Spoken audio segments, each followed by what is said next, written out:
That's a great angle on me. Alright. What does the end of the trade paperback and the rise of the term graphic novel in the mainstream mean for you? What? Say again? Yeah, what is that? Everyone calls them graphic novels now, Yes. like kind of pretentiously. So what does that mean for the industry? Well, I'm a sequential artist. No, there's a growing market of people who buy the trade paperback. They hear the buzz of the book. It's kind of like the DVD market for film. You know, they might not have seen it in the theater, but they heard enough good stuff about it.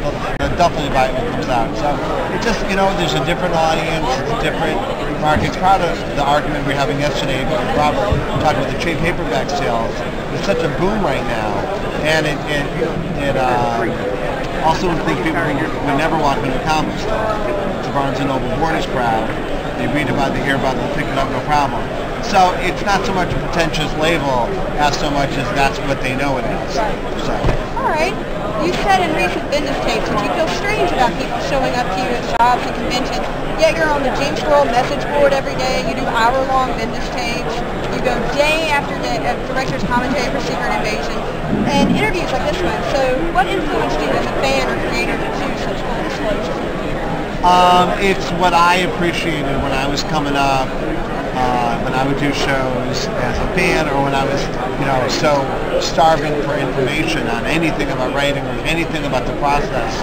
I was starving for it, and anybody who would share it or felt, I guess, to get over whatever neurosis they had, to be confident enough to share it.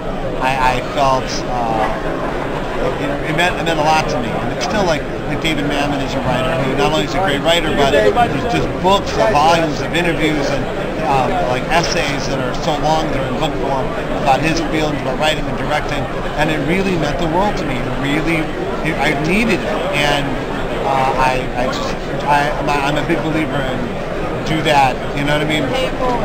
Yeah, pay it forward, but also like make something that you would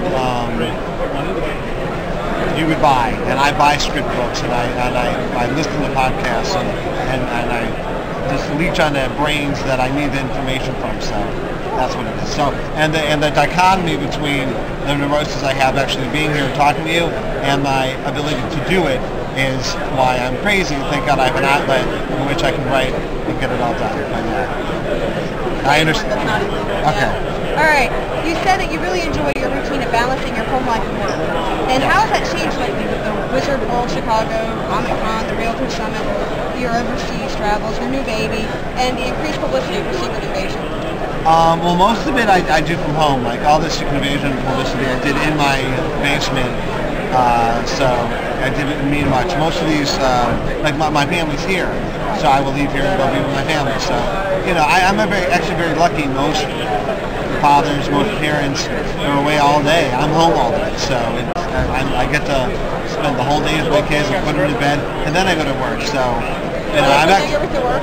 Pardon? Or your family, they keep up with your work?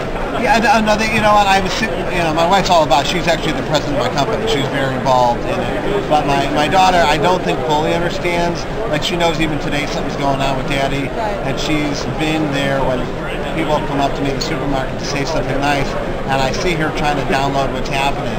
And she's seen me on TV, and I know, I'm trying to explain it to her without overwhelming it, but she has a little desk right next to my desk in my house, and work is never an issue. She just does work next to me. She loves it. She does her Legos, and I'm working. She loves it. So yeah, I do. You know what? It's the two things I'm most proud of. So I fill the day with both. So that's all. Well, thank you so much for your time. No problem. All right.